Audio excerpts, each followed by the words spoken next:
Welcome to the Buddha IAS।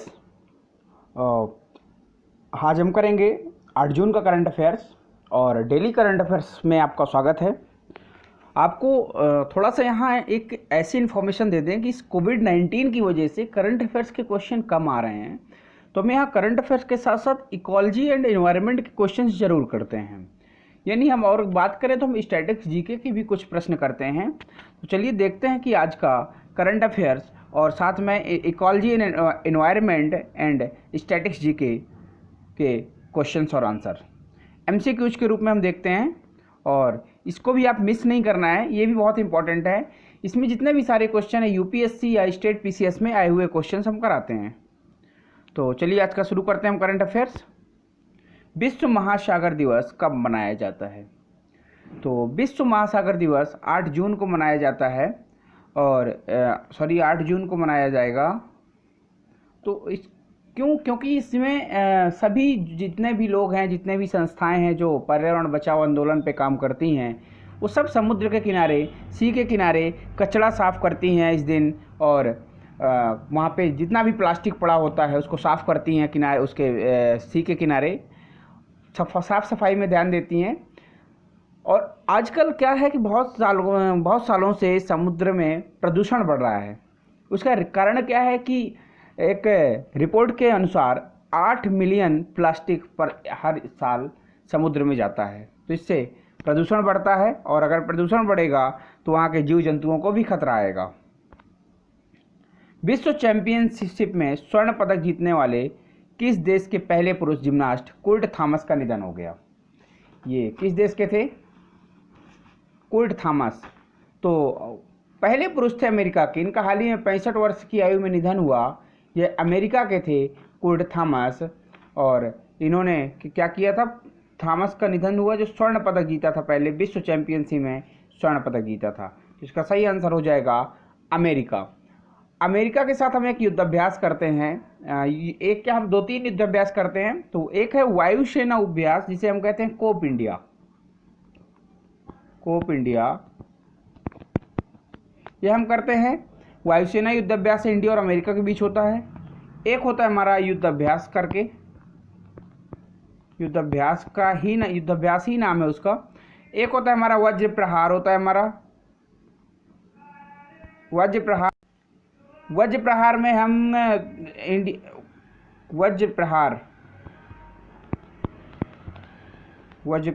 ये भी हम करते हैं अमेरिका के साथ। और फ्रांस के साथ हम एक युद्धाभ्यास करते हैं,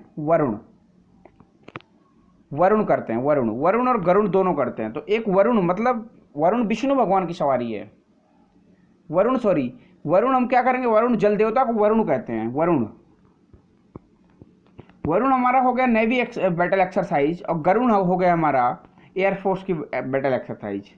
गरुड़ विष्णु भगवान की सवारी है, तो ये उड़ता है आसमान में, तो वायुसेना युद्धाभ्यास हो गया। वरुण जल देवता को कहते हैं वरुण, इसलिए हमारा नेवी एक्सरसाइज हो गया। ठीक है, तो गरुड़ शक्ति से कंफ्यूज नहीं करना है। गरुड़ शक्ति हम करते हैं इंडोनेशिया के साथ, गरुड़ करते हैं हम फ्रांस के साथ, और गरुड़ शक्ति करते हैं हम इंडोनेशिया के साथ। ठीक है, और गरुड़ शक्ति को मित्र शक्ति से भी कंफ्यूज नहीं करना है, क्योंकि मित्र शक्ति हम करते हैं श्रीलंका के साथ।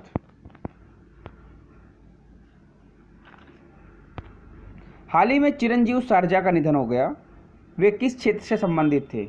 ये साउथ के एक्टर थे, साउथ इंडिया मूवी में, और इनका 39 साल की उम्र में निधन हो गया हार्ट अटैक की वजह से निधन हुआ। ये जाने माने स्टार थे साउथ इंडिया फिल्मों के, तो ये फिल्म इंडस्ट्री से संबंधित थे, और ये साउथ की मूवियों में काम करते थे। प्रतिष्ठित रिचर्ड डॉकिंस पुरस्कार से किस गीतकार को सम्मानित किया गया? सोनू निगम, अलका याग्निक, जावेद अख्तर, अनूप जलोटा। तो आप मुझे बता सकते हैं कि किसको दिया गया है? और यह जावेद अख्तर को दिया गया रिचर्ड डॉकिंस पुरस्कार, और ये पहले भारतीय हैं जिनको यह पुरस्कार मिला। यह पुरस्कार 2003 में शुरू हुआ था, 2003 में शुरू किया गया था। ठीक है, और इनकी पत्नी ने बताया कि यह पहले भारतीय हैं, और उन्हें उससे गर्व है कि ये पहले भारतीय जिन्हें यह पुरस्कार मिला। तो हाल ही में इसका डिस्क्रिप्शन देख लेते हैं। यह पुरस्कार उन्हें किस क्षेत्र में मिला? गहन सोच, धर्म निरपेक्षता तथा मानव व मानवीय मूल्यों के विकास में योगदान देने के लिए दिया गया। ये पहले भारतीय हैं जिन्हें यह पुरस्कार मिला।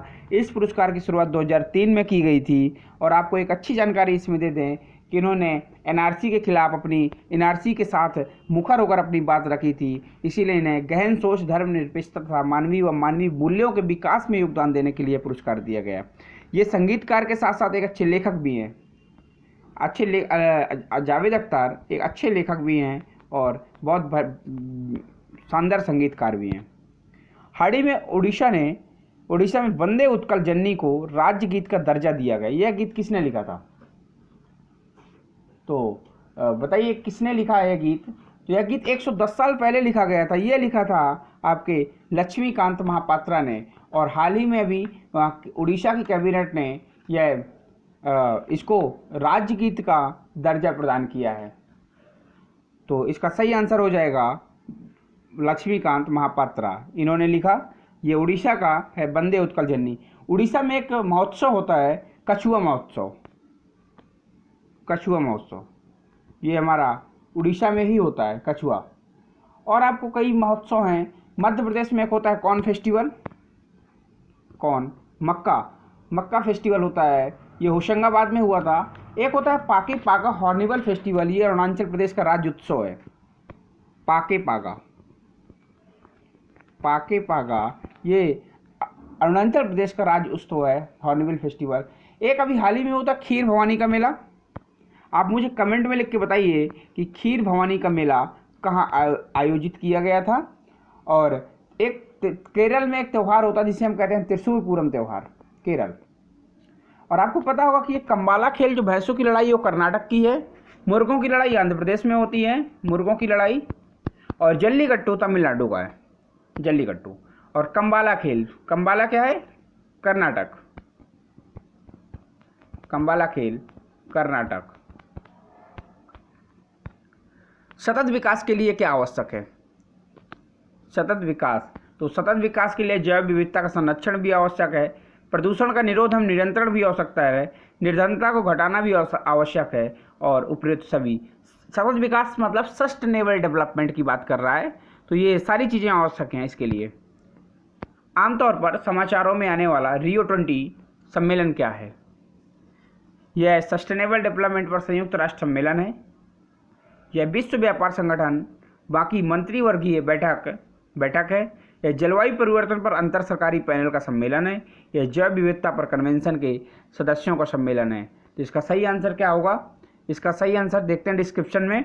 Rio20 सतत विकास पर संयुक्त राष्ट्र सम्मेलन का लघु नाम है। यह सम्मेलन जून 2012 में रियो डी जेनेरियो, ब्राज़ील में संपन्न हुआ था। यह सम्मेलन वर्ष 1992 में रियो डी जेनेरियो में हुए पृथ्वी सम्मेलन की 20वीं वर्षगांठ तथा 2002 में जोहान्सबर्ग में आयोजित विश्व सतत विकास सम्मेलन की 10वीं वर्षगांठ के उपलक्ष्य में आयोजित किया गया था। तो इसका सही आंसर हो जाएगा, यह सस्टेनेबल डेवलपमेंट पर संयुक्त राष्ट्र सम्मेलन है। तो 1992 में हुआ था, पृथ्वी सम्मेलन हुआ था। 1992 को हम पृथ्वी सम्मेलन के नाम से भी जानते हैं। तो इसका सही आंसर क्या हो जाएगा? यह सस्टेनेबल डेवलपमेंट सतत विकास पर संयुक्त राष्ट्र सम्मेलन है। रियो डी जेनेरियो में संपन्न अंतर्राष्ट्रीय सम्मेलन था। तो यह 1992 में हुआ था, जिसे हम कहते हैं पृथ्वी सम्मेलन। और यह संयुक्त राष्ट्र और पर्यावरण एवं विकास सम्मेलन से संबंधित है। इसका सही आंसर हो जाएगा संयुक्त राष्ट्र पर्यावरण एवं विकास सम्मेलन। वायु एक है, वायु क्या है? यौगिक है, तत्व है, मिश्रण है या विद्युत अपघटक है? तो रासायनिक संगठन के आधार पर पदार्थ को तत्व या यौगिक और मिश्रण के रूप में वर्गीकृत किया जाता है। किसके रूप में? तत्व, यौगिक और मिश्रण के रूप में वर्गीकृत किया जा सकता है। तत्व पदार्थ का साधारणतम रूप होता है जिसे रासायनिक या भौतिक विधियों द्वारा आगे विभाजित नहीं किया जा सकता। यौगिक एक ऐसा पदार्थ होता है जिसमें दो या अधिक तत्व द्रव्यमान के एक स्थिर अनुपात में संयोजित होते हैं। मिश्रण एक ऐसा पदार्थ होता है जिसमें दो या अधिक तत्व यौगिक किसी अनुपात में साधारण रूप में मिश्रित होते हैं। वायु विभिन्न गैसों का मिश्रण है। गैसों का मिश्रण वायुमंडल में पाया जाता है। नाइट्रोजन जिसमें 78%, ऑक्सीजन 21%, आर्गन 0.93%, कार्बन डाइऑक्साइड 0.038% पाई जाती है। तो इसका सही आंसर क्या होगा? इसका सही आंसर हो जाएगा मिश्रण।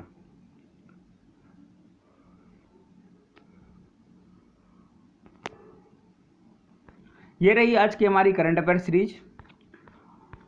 इसको आप लास्ट तक देखा करिए, हमेशा मिस मत किया करिए।